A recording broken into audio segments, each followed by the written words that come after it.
en rapport avec cette actualité. Écoutez le professeur Guy Rosatanga Rigno, l'un des fins connaisseurs des fondements historiques et juridiques de la position du Gabon dans ce différend. Nous l'avons joint par téléphone quelques minutes avant le début de ce journal. Monsieur Guy Rosatanga Rigno, bonsoir. Bonsoir. Claude Sage Boussougou Matumba de la rédaction de Gabon Première. Alors, nous avons suivi l'actualité. Dites-nous, après cette décision de la Cour internationale de justice, que doit-on comprendre?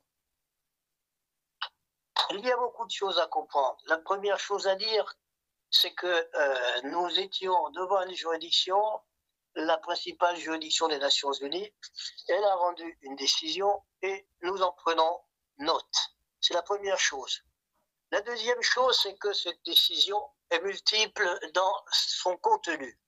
Elle est multiple dans son contenu. Pourquoi? Eh bien, parce que le différend lui-même était multiple.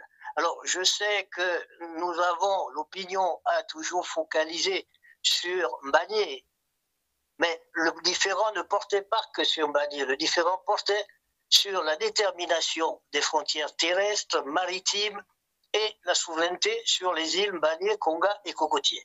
D'accord. La Cour a donc répondu à chacune de ces trois problématiques.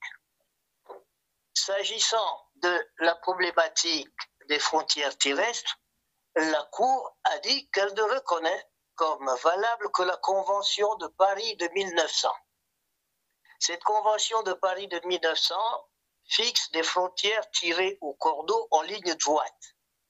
Or, n'importe qui peut vérifier aujourd'hui que les frontières du Gabon et de la Guinée équatoriale, et notamment la frontière entre Mongomo et Bébéine, ne suit pas une ligne droite.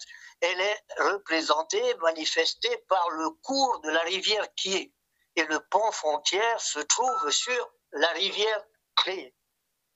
Or, lorsque la Cour affirme que le seul texte valable en matière de frontières terrestres, c'est l'accord de Paris entre la France et l'Espagne, eh bien, ça signifie que toutes les parties du territoire qui sont à la droite de la ligne fixée par les Français et les Espagnols, toutes ces parties redeviennent de facto territoire gabonais.